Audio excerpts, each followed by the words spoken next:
Hello and welcome back to another episode of The Rating Room. Today we delve into the mesmerising world of The Green Mile, a powerful film that will leave you breathless. This is Season 2, Episode 6. The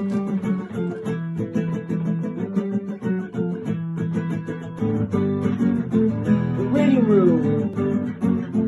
The Rating Room. Set in a 1930s Louisiana prison, Hanks plays a compassionate prison guard whose life is forever changed when a unique inmate arrives on death row. John Coffey, a massive and enigmatic man with a gentle spirit and extraordinary healing powers. Now, Jay, we'll start with the same question as we do each week. Have you seen The Green Mile before, and what did you remember from it?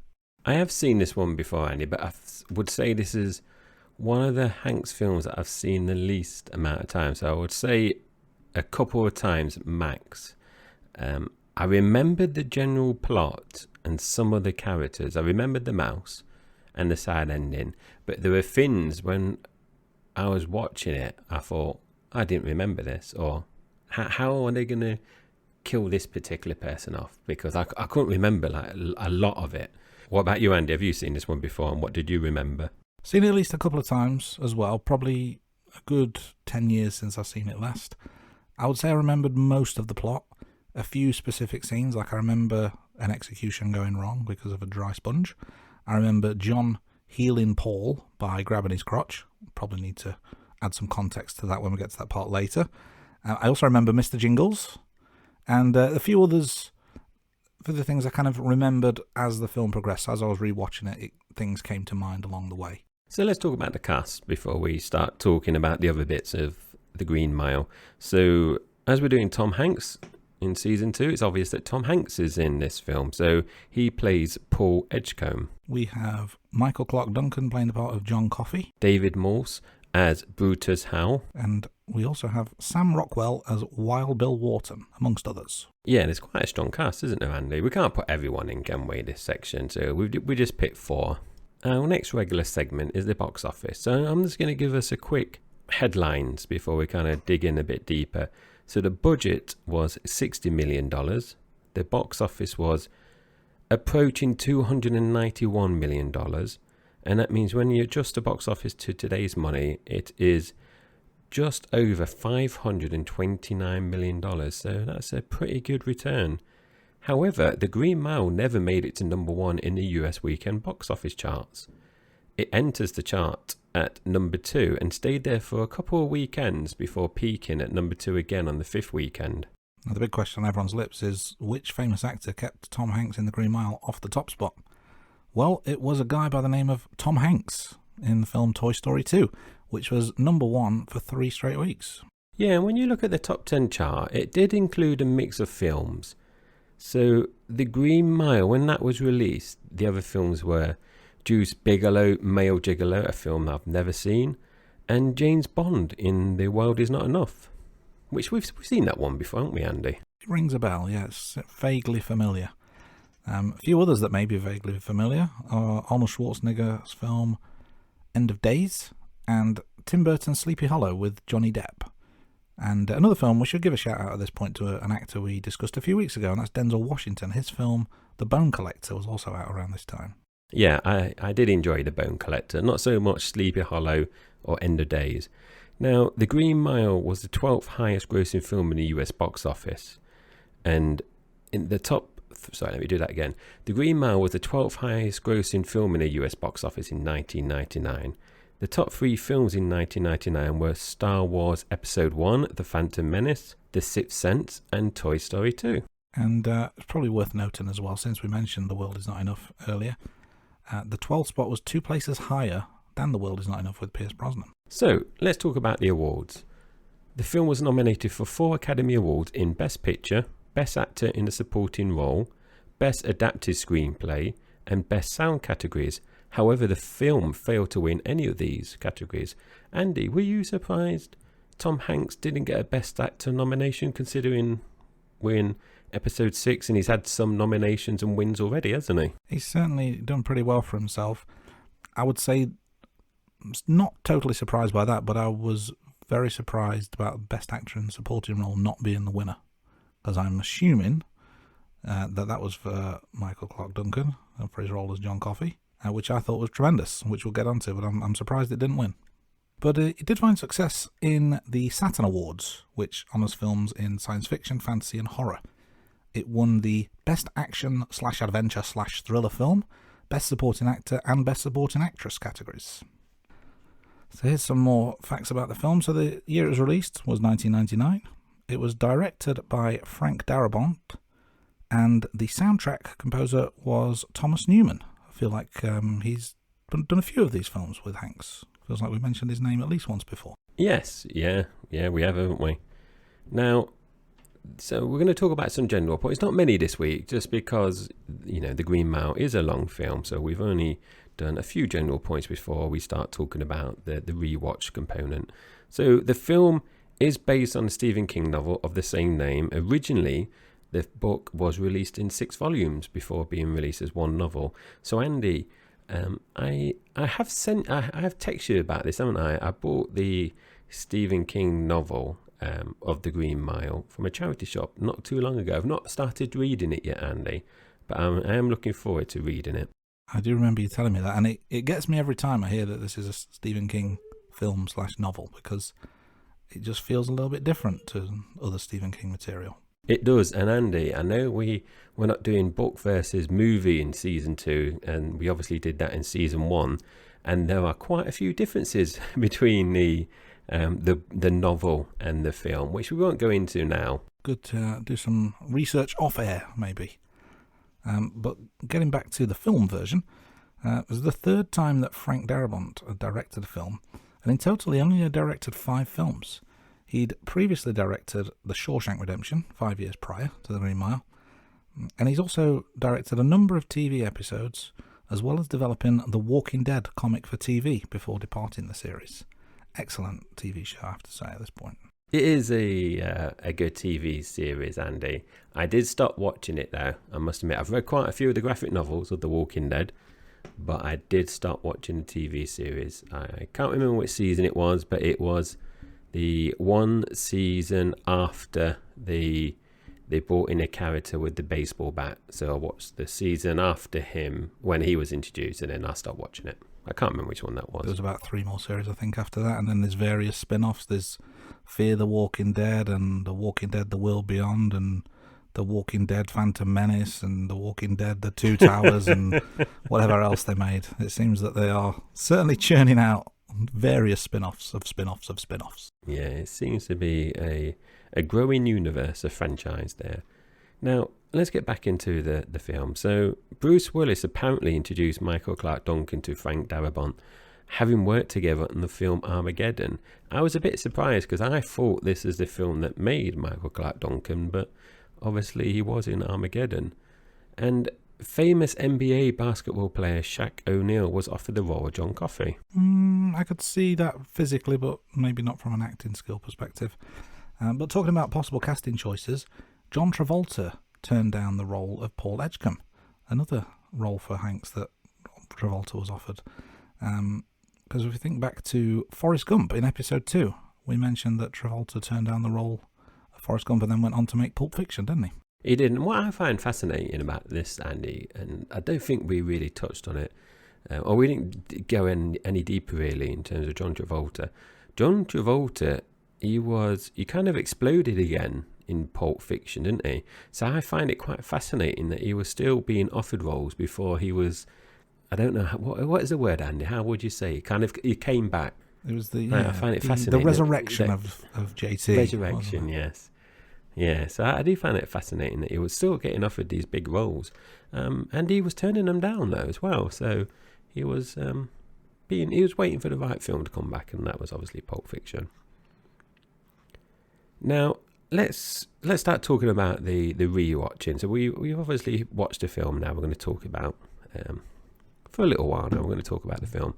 Now, the film opens with men running through field with guns and pitchforks. And then the film cuts to an old man in a care home, and it's Paul Edgecombe. Now, Paul and Ella are talking over a cuppa, and he starts talking about John Coffey. Now, the film cuts back to the past, and this is where the majority of the film stays now. Yeah, so we're back to the 1930s, and we see John Coffey walking into cell block E.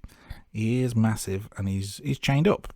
And we have Percy, one of the guards, and we'll be talking about him at various points throughout this. But he's dragging him along best he can, and he's going, "Dead man, we got a dead man walking here. Dead man walking," just over and over again. Absolute tool. He is so annoying, isn't he? Straight away, you just know. He reminded, obviously, this bit, because I didn't really remember that character. But then when he came on, Andy, doing that bit, I thought, oh, I remember. Then it reminded me of the whole sponge thing and everything. Cause the actor played it really well, didn't he? Indeed, he did, yes. I made the note, "What a tool." I made that note several times throughout, as you will hear, no doubt. But we're introduced to the guards, including Percy, and he makes an immediate impression, doesn't he? He's a weasel. He's very annoying. He's not a nice guy. I guess it brings to mind that phrase, "You only get one chance to make a first impression." And he doesn't make a great one. And we see one of the prisoners, Edouard Delacroix, in his cell, and Percy hits him with his baton or something, doesn't he, and damages his fingers. So that gives you an idea of what he's like. Yeah, abusing the prisoners. We do have a flashback now to two little girls going missing, and the search party find Coffey crying, and he's holding the two little girls. He says something along the lines of, "I tried to take it back, but it's too late." Now, poor Edgecombe has a UTI, and he's really struggling as well. And we are introduced to the mouse that we both mentioned earlier on, and he does become an important cast member. Now, I just want to say something, Andy, because obviously this film is over 3 hours long, so we might jump around, might we, when we're talking about bits, but we're trying to keep the episodes to 1 hour, so there might be bits that we kind of jump forward, don't Indeed, we will skip over a few things. I tried to keep my notes quite limited because nobody wants to hear me talk for many, many hours. But we're not going scene by scene. We're just kind of going some of the notes we wrote down. And the mouse was something we both wrote notes on. I thought it was a very, really cute scene, actually, to start with the mouse. And then we get a not so cute scene when Percy sees the mouse. And my note here was, "What a tool." Further along, we see the guards going through a dry run of the execution for prisoner Bitterbook. They talk through the process, and there's a note here that I made. "The sponge has to be wet." And I made that note purposely because I remembered it had been an important part of the procedure.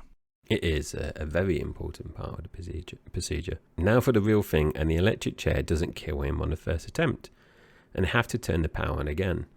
It's very grim, isn't it, now? It is, yeah, but it's all part of the job. And all while this is happening, Percy is looking on, and he's got that look of, I would say, morbid fascination, I would call it. I would word it. And my note here was, "What a tool." You're getting the idea, aren't you, with Percy and my feelings? Yeah. And then just to make a note here, this is obviously, he's in the, I don't know what you call it. He's in a little side room, isn't he? So he's not up front, is he, at this point? And that's an important point later on, because he obviously wants to go up front. So he's watching behind the barrier. There's like a privacy screen type thing, isn't it? Where the guy who flicks the switch stays. And I'd not really thought why that might be. I assume it's just so you don't actually know who's the one doing the killing, so you can't put a face or you can't put a name to the actual execution. Maybe I'm just guessing. Yeah, maybe that's with the bloke with the when you get beheaded tends to have a mask on, doesn't he? Because it's just a job, isn't it, to him? Now moving on, we are introduced to a new prisoner, brilliant Sam Rockwell, and he plays Wild Bill. Now, Wild Bill looks really doped up, and you see a few minutes where he's kind of comatose, but you think, oh, that's pumped him full of drugs, but obviously you find out it's just an act, and he fights the guards, and Percy freezes, and Edgecombe is injured as well. Now, Coffey helps Edgecombe afterwards because Wild Bill kicks or punches him in the stomach, in the groin area, and he goes down and he's really suffering, and Coffey helps Edgecombe and he heals his UTI, and this is obviously the bit that Andy did recall. And we see the glowing light bulbs that shatter, and then he coughs up this black stuff that kind of flies away, disappears away, kind of ascends, doesn't it? Yeah, it was. I don't know if they were like bugs or whether it was just but they did disappear, didn't they? It was really weird. But this is where we're starting to get a little bit more insight into what coffee is actually all about and his healing powers. Now, one person who's very happy that Paul is healed is Mrs. Edgecombe. In fact, I think she was pleased 4 times a night, if memory serves me correctly. Now, later on, Edgecombe goes to see Coffey's lawyer, Bert Hammersmith. And we see that this is played by none other than Gary Sinise, Lieutenant Dan. Bert doesn't believe that Coffey's innocent, though. So I think the point of this scene is that there's doubt creeping in Paul's mind as to whether Coffey actually did what he's being accused of. But Bert's pretty clear that he thinks he's guilty. I thought it was a very, very good scene. But we are getting that sense that Johnny's actually a good guy. But for me, this conversation continued to cast some doubt over it. I thought it was really, really well done because it didn't give away the game fully. You kind of know where things are heading at this point, but the way this scene was done, that doubt is still there for me. Yeah, definitely. It is a good scene, and he plays a very different character, doesn't he, to Lieutenant Dan, the Bert Hammersmith, because obviously he starts talking about the dog, doesn't he, and his son getting injured. So yeah, it is a good scene. Now that is the last time we see actually Bert Hammersmith as well. So it's a kind of a little cameo scene that he's in. Now Wild Bill spits on Edgecombe, and then he gets hosed down by the guards after he pisses on Harry's feet and legs. We need to obviously beep that out, Andy. I don't like to swear, Andy. I think piss is okay. Piss is an acceptable swear. That's YouTube friendly. Yeah. Yeah. I have to mention when it's explicit language. No, piss is fine. Yeah. Piss all over YouTube. There's a funny bit where obviously Harry's been pissed on, and he's got the hose in his hand, and he just says, "Piss on me," and hoses him down. I thought that was a really funny line. That is Andy. And do you recognise the actor that played Harry and the earlier mention of the Walking Dead TV program? Did you recognise him? I didn't at the time, but now you've said it. Yes, I do. He plays Dale. Yeah. Who was only in the first couple of seasons, wasn't he? Yeah, he was one of the early characters. Yeah, that's. I'm learning as we're recording. Now, Wild Bill is dragged to the padded room. Later on, we see Wild Bill again, and he spits chocolate over Brutus Howell's face. So he's very wild. He's living to his nickname. He is a little tinker, isn't he? And later on, Percy gets grabbed by Wild Bill, and Percy wets himself. Delacroix laughs at Percy. Percy's made Delacroix's life a bit difficult, so of course Delacroix is quite amused by this. But Percy doesn't forget, and he'll get his revenge later. Now, Percy kills a mouse, but John Coffey brings it back to life as the 4 guards watch in wonder. I think this is another good scene. And we get the glowing light bulbs again and the black dust again. Yeah, so JC has shown himself to be something of a healer to more than just Paul now. More on that to come. But we go then to the execution of Delacroix. There's a whole big lead up to it that we won't go into here, but very good scenes throughout as they're approaching this.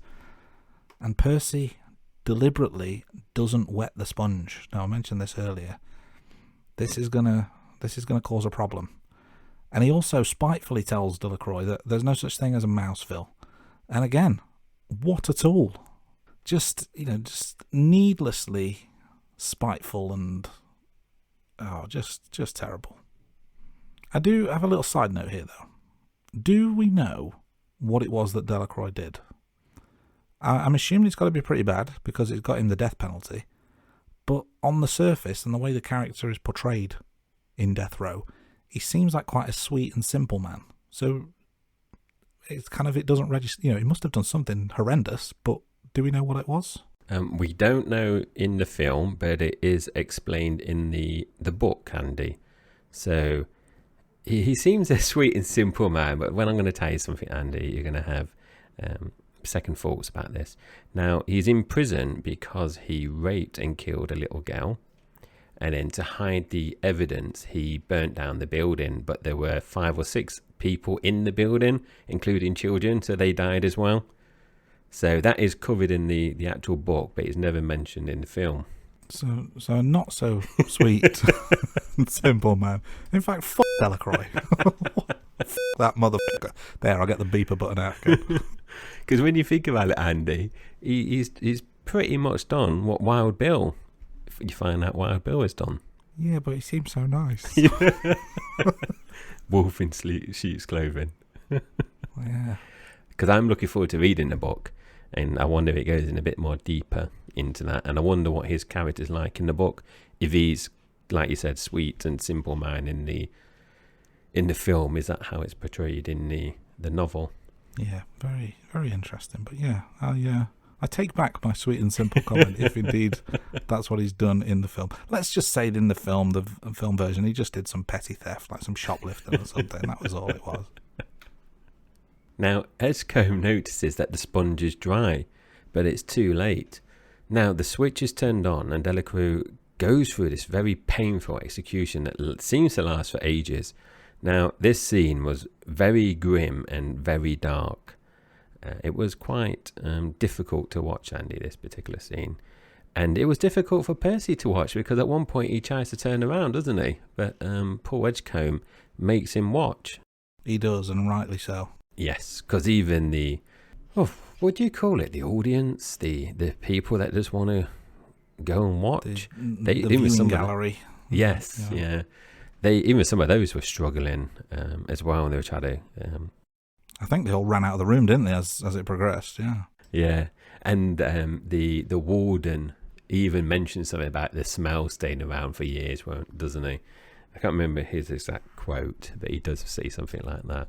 Yeah. Now, later on, the guards are talking about taking coffee to Melinda Moore's, and that's obviously the warden's wife, as it is revealed earlier that she does have a brain tumour. The guards drug Wild Bill. They put Percy in a straitjacket and they throw him into the padded room for as punishment, isn't it, for Delacroix? And then they take coffee to Melinda. It's about 2:30 in the morning. The warden's not expecting him. Obviously very apprehensive. I think he's even got a shotgun. He doesn't really want this to happen. But this is a really, really good scene. Really powerful. We see John performing his magic.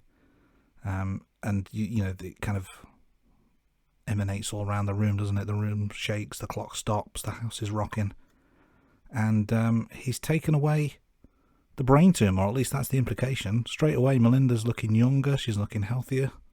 She's completely cured of this incurable brain tumour. Yeah, it's a very good scene, this, Andy, isn't it? Because John Coffey, he's kind of has the awareness that something's wrong, doesn't he? Because he approaches the house and he's very gentle, and obviously the warden is very apprehensive about it. But it's a very, very good scene. And also, we didn't write this down.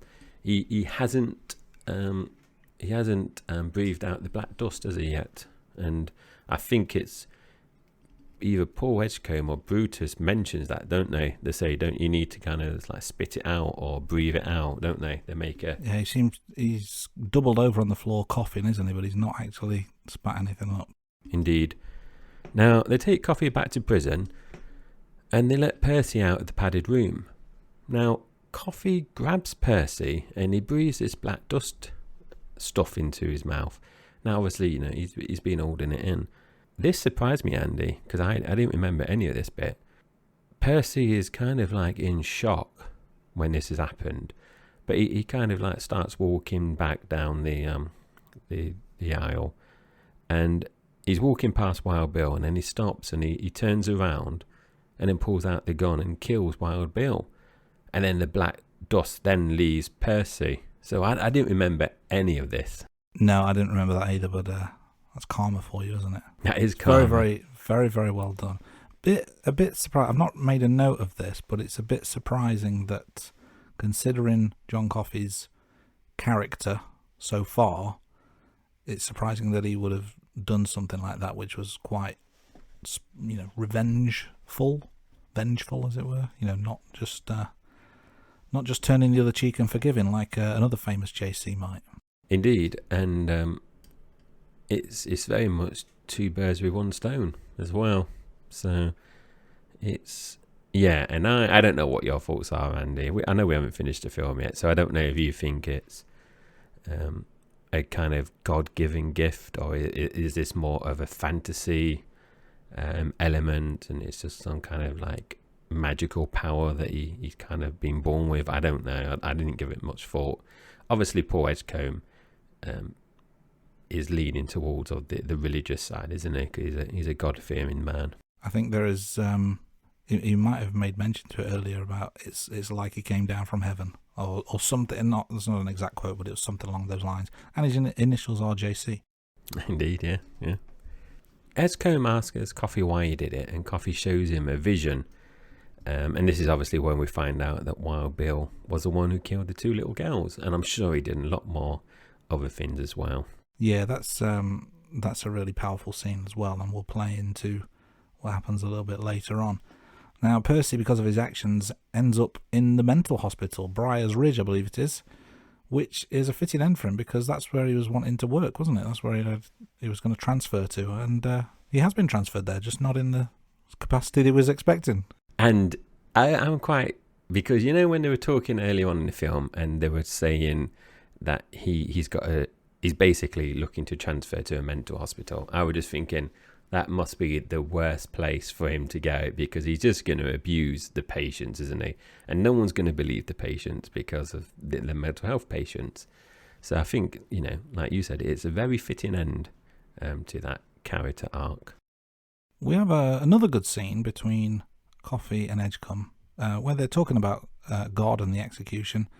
And Edgecombe's worried what will happen to him when he dies and he's at the pearly gates. So again, that was kind of religious overtones being spoken about, not necessarily directly implicated, but sort of alluded to, aren't they?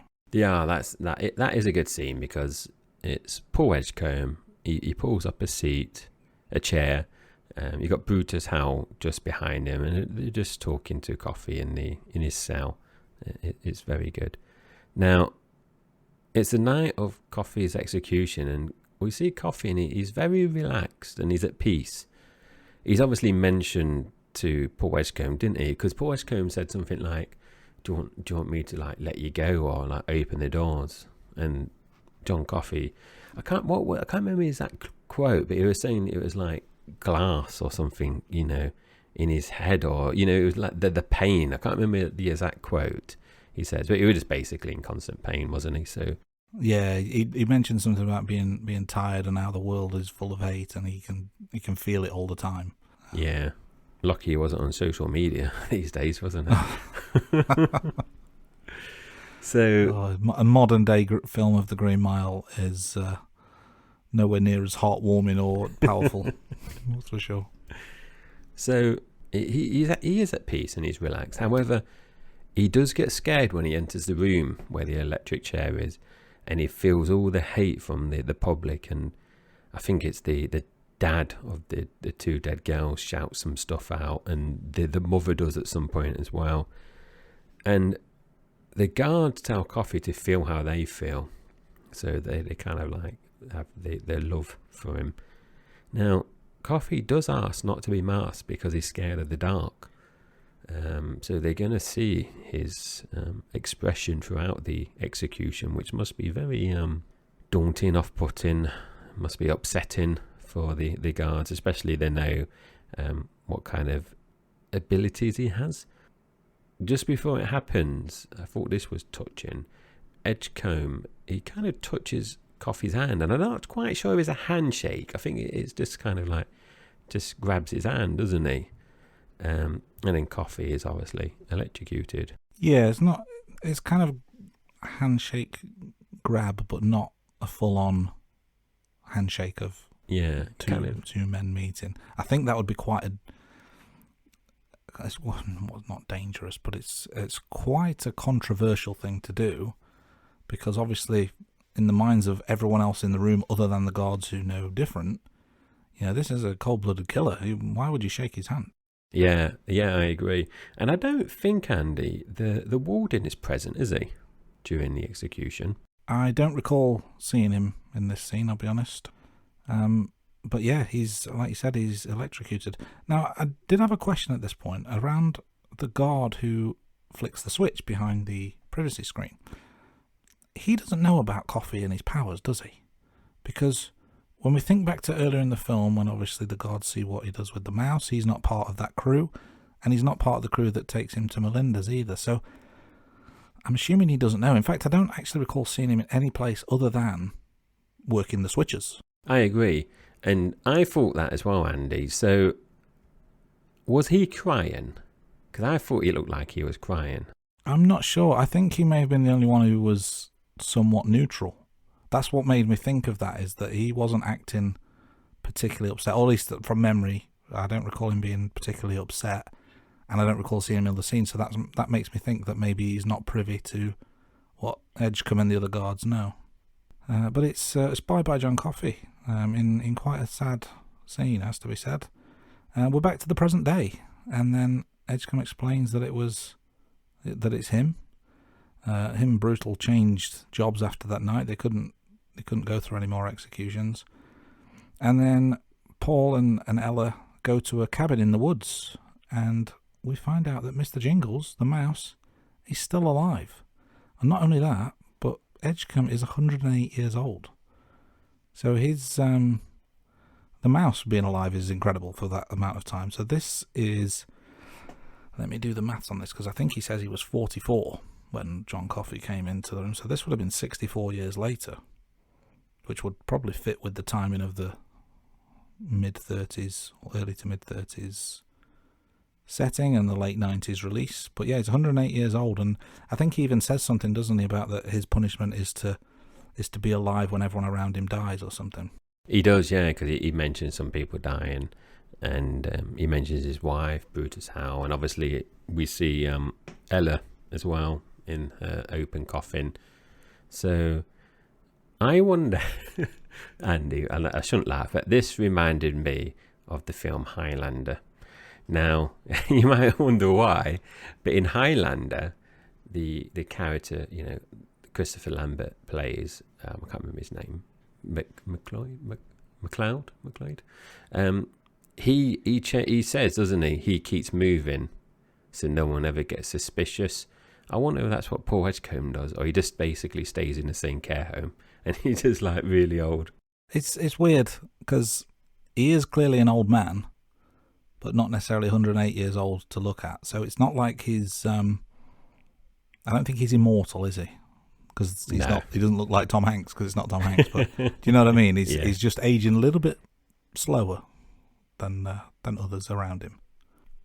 But that kind of brings us to the end. Like we said, we've kind of skipped over quite a lot there, but it's a long film, but a lot of good scenes to go over. We've just picked out the ones that were noteworthy, but that's a little flavour of what the Green Mile was like. We've maybe not done the full mile. Maybe it's like the green half mile we've given you there.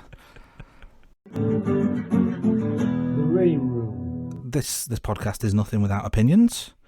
We've given you some of ours along the way, but what about our respective wives? Jay, what did your wife think of this?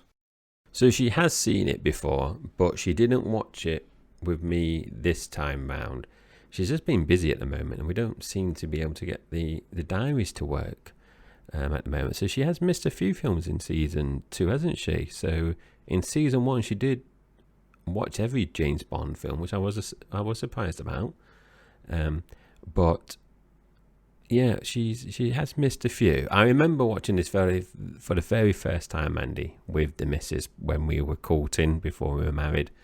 So I know she's definitely watched it. So I've got no verdict this week from the missus. What about you, Andy? Did your wife partake? And if so, what did she think of it? She watched some of it with me. It was, it's a long film and it was getting late at night.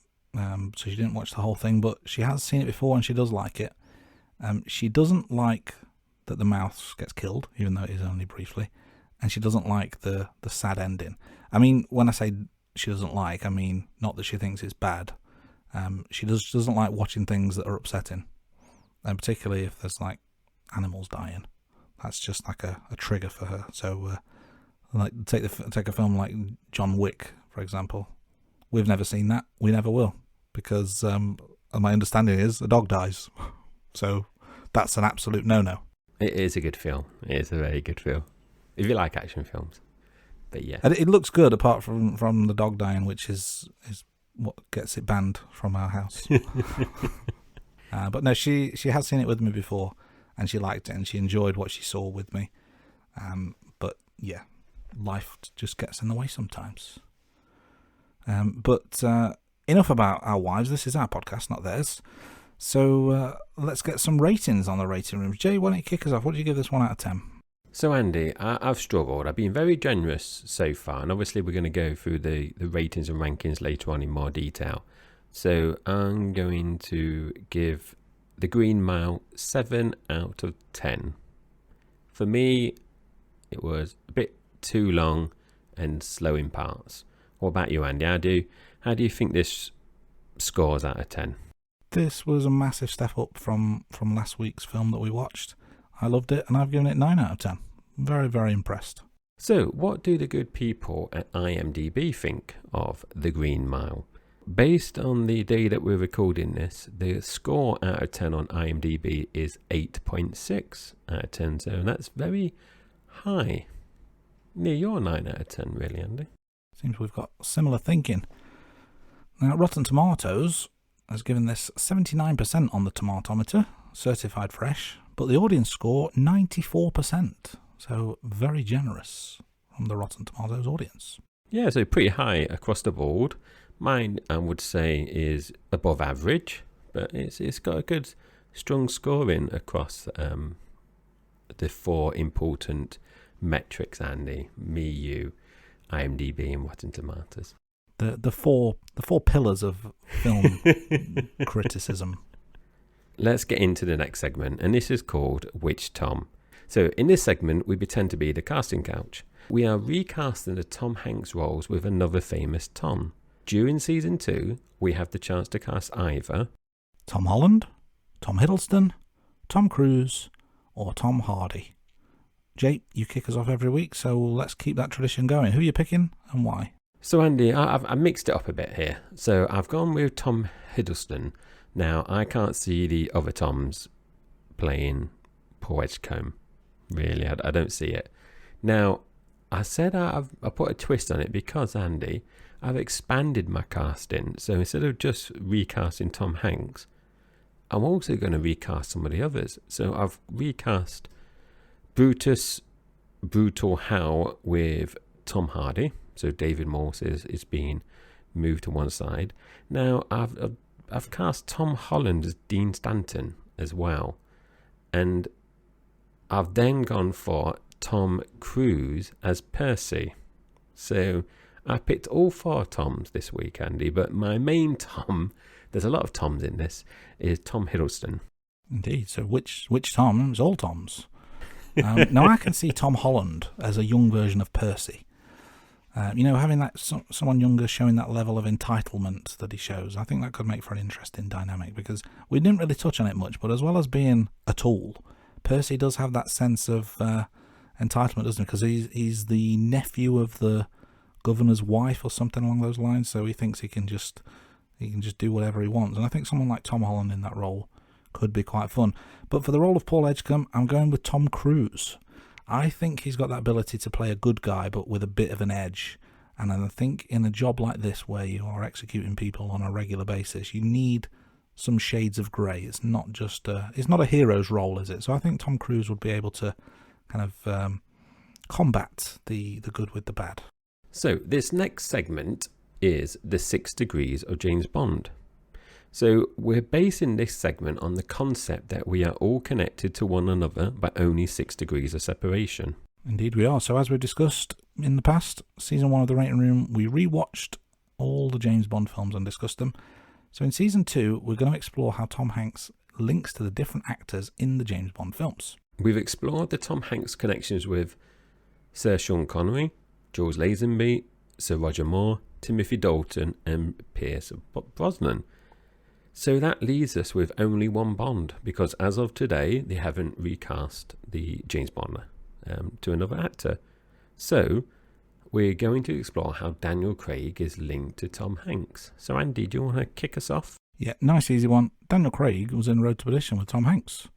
So the 6 degrees of James Bond is completed in 1 degree. That's very quick, Andy, and it is an obvious one for our regular listeners because we only watched Road to Perdition in our previous episode. So let's make this one harder, Andy. Let's restrict the film genres to animation films, family films, fantasy films, and war films. So Andy, do you want to kick us off again? Okay, we'll go down a different path this time then. So let's start with Daniel Craig was in Happy and Glorious with Julia McKenzie. So Julia McKenzie was in the Snow Queen's Revenge with Hugh Laurie. Hugh Laurie was in DreamWorks Spooky Stories with Mike Myers. And Mike Myers was in Saturday Night Live 15th Anniversary with Tom Hanks. So our second 6 degrees of James Bond for the week, we've completed it in 4 degrees. So that's a decent effort. Now it's time for the main event of our podcast. And that's a segment we like to call the Rank Bank. So this is where we're going to run through various information about the film, various rankings and ratings along the way. Jay, why don't you kick us off with some runtimes? I've mentioned earlier on in the podcast that the film was over 3 hours. Now, how long exactly? Well, I'm going to consult our little handy spreadsheet here. And The Green Mile was 3 hours, 9 minutes. So it goes straight in at number 1. So it's longer than Forrest Gump, which was 2 hours, 22 minutes. And obviously you can check out our website so you can see the full rankings there. But Green Mile, number 1. I wonder, Andy, if the 3 hours, 9 minutes is going to be beaten because that is a long film. I'm not sure. I guess it depends where we go from here. But I'm struggling to think off the top of my head many films that go beyond 3 hours, 9 minutes. That's for sure. But stay tuned. And in the meantime, while we're thinking of those films, let's move on to the box office. So The Green Mile was released in 1999 with a box office of $60 million. Now, in terms of the adjusted box office, that puts it in 3rd place on our list so far, with an adjusted box office of just over $529 million, behind Toy Story in 2nd place with $727 million, and way behind Forrest Gump with an adjusted box office of almost $1.4 billion at this point, but still a healthy adjusted box office nonetheless. And just to complete the picture, it would also be 3rd in the actual box office totals with just under $291 million, again behind Toy Story and Forrest Gump. So healthy profits, has to be said. And at the moment, there's been no box office flops, hasn't there, Andy, out of the 6 films that we've watched so far? We had some, do I want to say dodgy accounting? That's probably libelous. But we did talk about some interesting accounting issues, but on the surface it would appear that everything is quite profitable and quite healthy. Indeed. So the next rankings that we're going to look at is the Tom Hanks characters. Now, we've obviously mentioned in the pod that Tom Hanks plays Paul Edgecombe. He's up against some very strong characters that Tom Hanks has played. So just to recap, before this week, we had Forrest Gump at number 1, Andrew Beckett at number 2 in Philadelphia, and Woody made my top 3 in Toy Story. And then we've got Josh Baskin in Big, and Michael Sullivan in Road to Perdition at the bottom of the table. So for me, I wouldn't say it was difficult because I put Paul Edgecombe in at number 5. So he's sandwiched between Josh from Big and Road to Perdition, Michael Sullivan. It is a good character and he played him very well, but I couldn't put him higher than the other roles that he either won an Oscar for or nominated. And he obviously didn't get a nomination for Woody, but Woody is an iconic role for Tom Hanks. So it's one of the weaker roles, but it is still a very good role. So Andy, where did you rank Paul Edgecombe this week? Yeah, so I put him in at third place as things stand. So I put him just behind Forrest Gump in second, Andrew Beckett in first, but just slightly higher than Josh Baskin from Big, which was a role he was nominated for in the Academy Awards. I just felt the Green Mile, it was a mature performance, very, very well played. I think he suited the role very well, but probably lacked the depth of a Forrest Gump or an Andrew Beckett, so it couldn't trouble those top two spots. But I thought it was a more well-rounded performance than Josh in Big. So third place out of 6 so far. And just to complete my top 6 as things stand, so Josh obviously fourth place, Woody in fifth, and I've got Michael Sullivan from Road to Perdition in sixth as things stand.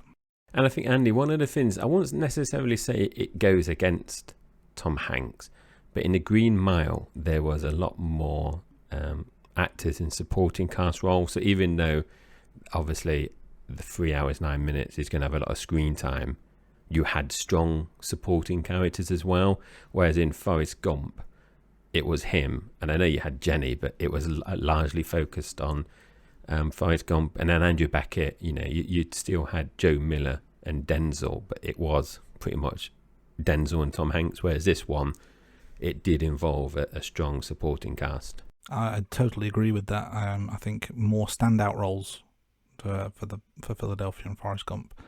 But that's a nice segue into our next part of the rank bank, which is our supporting actors. So you mentioned the strong supporting cast that was in the Green Mile, and that plays into my ranking because I've put John Coffey, played by Michael Clarke Duncan, in at top spot as things stand. So a reminder to the listeners out there, we're just picking the main supporting role from each film. We're not going through every supporting actor because we'll be here all day. So we're picking one from each, and John Coffey is the one from the Green Mile, and I just thought Michael Clarke Duncan played this role superbly. We mentioned at the top of the pod, I was surprised he didn't get the nod for the Best Supporting Actor award. I just thought the whole performance was tremendous. He really stole the show for me. The idea of this big, lumbering simpleton who maybe is dangerous but turns out to be a really nice guy underneath, just played to perfection. Really, really enjoyed his time on screen. But he didn't hog the screen. He was the main focal point of the story, but there were other things around it. So it wasn't like it was 3 hours of John Coffey. But when he was on screen, he stole the scenes for me every time. So he goes straight in at the top of the pile. What about you, Joe? What did you think of Michael Clarke Duncan, and what did you think of John Coffey? So Andy, just before I mention my rankings, I've had a bit of a quick live research, Andy. So you said you were surprised that he didn't win the Best Supporting Actor, and I must admit I was as well. But if we look at who was nominated that year, so we had Haley Joel Osment from The Sixth Sense, and we've obviously seen him in this season. We've had Jude Law for The Talented Mr. Ripley, who we've seen this season. We had Tom Cruise, who we haven't seen, but we've talked about in every episode on The Witch Tom. And the winner was Michael Caine for The Cider House Rules. So Michael Clarke Duncan was against a strong, some strong actors there. Strong opposition, yeah. I've not actually seen Cider House Rules, so I can't comment on the comparison. But Michael Caine, a legend of the movie industry. Has he ever played a bad role? I would highly doubt that. Yeah, my dad loves Michael Caine, especially for his films in the I'll probably get this wrong, 70s, 80s. My dad's one of those people that just watches old films all the time. So anyway, so Andy, thank you for giving us your rankings. Now, I thought Michael Clarke Duncan was brilliant, and like Andy, I was surprised he didn't win the Best Supporting Actor. However, he doesn't feature highly on my ranking just because I've looked at kind of a broader kind of criteria, and one of those was screen time. Now, someone out there might come back, Andy, and say, well, I've timed all this, and Michael Clarke Duncan had X amount of minutes on screen, whereas Jenny from Forrest Gump only had 5 minutes less or something. But I think Jenny's role, Joe Miller's role, and Buzz Lightyear, I felt they were more iconic in terms of supporting actors. So Michael Clark Duncan goes in at number 4, and that is above Paul Newman, one of the best actors that's ever lived, in number 5, and Elizabeth Perkins popping up from Big as Susan. So it has been difficult, this, Andy, because the 6 films we've seen, we've had some strong supporting actors, and as we mentioned, we're only picking one, but there's some other good actors that have been in supporting roles that could have easily been on the list. Yeah, and of course the roles are so different as well. This is not like season 1 where we had a list of villains, so they were all basically the same type of role, or Bond girls, which were basically the same type of role. This is a little bit more free choice, and we're not necessarily comparing apples with apples here, are we? So it's an interesting study of the mind that we have to go through internally to get to our decisions. Yeah, and I am struggling when comparing like animated roles with kind of these drama kind of roles compared to comedy kind of roles. So it is difficult each week. Moving on, that leaves us to the films. So just to recap, I gave The Green Mile 7 out of 10. This might surprise some people, and I don't know if it surprised Andy, because Andy saw my ranking as he typed up his records of this, and then he sent it over. And I was surprised with Andy's ranking. I must admit, I wonder if he was surprised with mine. Now, The Green Mile goes in bottom of my charts. It is a good film, and it is joint 7 points with Road to Perdition, but as we said in season 1, and I'm sure we said it in season 2, we are not having any films in a joint order. They've got to be in a distinct position. The film was sad, and I think in terms of if I had a choice between watching Road to Perdition and The Green Mile, I would rather watch Road to Perdition. He obviously dies in Road to Perdition, Tom Hanks, and that is a sad ending. However, I do think The Green Mile kind of pulled on your heartstrings a bit more, and that's what swung it for me. Between they both scored 7, but that in terms of my ordering, and that's what swung it. So it is bottom of the pile. Will it stay there at the end of the season? Who knows, because we've got some good films coming up. What about you, Andy? Do you want to just recap our listeners what you gave it, and where does it land in your positions? I gave The Green Mile 9 out of 10, which is a tied score with Philadelphia, but for me it just edges Philadelphia. Mainly I think the supporting cast just give it that extra edge. So it goes in at second place as things stand, just behind Forrest Gump. I agree with you that it does tug on your heartstrings a little bit, but I think that adds to the enjoyment of the film, if that's the right term. I think Philadelphia is a much sadder film because it's more realistic. It's playing on real life, not real life emotions, but real life scenarios. So it kind of hits home a little bit more. This is a little bit baked in fantasy. So you can disconnect from it a little bit, but I just thought the whole way through was well acted, well produced. The story was great throughout, and the intertwining story arcs amongst the various characters worked really well, and I loved it. So doesn't unseat Forrest Gump from top of the pile, but best of the rest as things stand is a good place to be.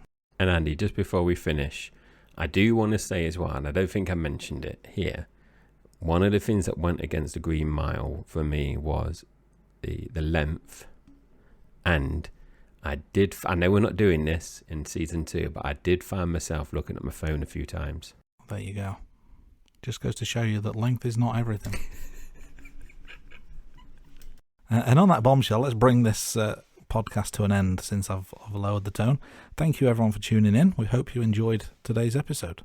So we do love hearing from our listeners, and we encourage you to email us with any feedback, questions or suggestions, or if you want to talk to us about a particular thing from The Green Mile that you think we haven't discussed and you want to share your opinions. Now, your input does help us create better content, and it does make this show more engaging for everyone. Don't hesitate to reach out to us at theratingroom@gmail.com, and we'll of course do our best to answer every email that we receive. You can also contact us via our website, and you can find all the show notes for all our episodes on our website at www.theratingroom.com. And also make sure to subscribe to our YouTube channel at The Rating Room. You can find us on Twitter, Facebook, TikTok and Instagram.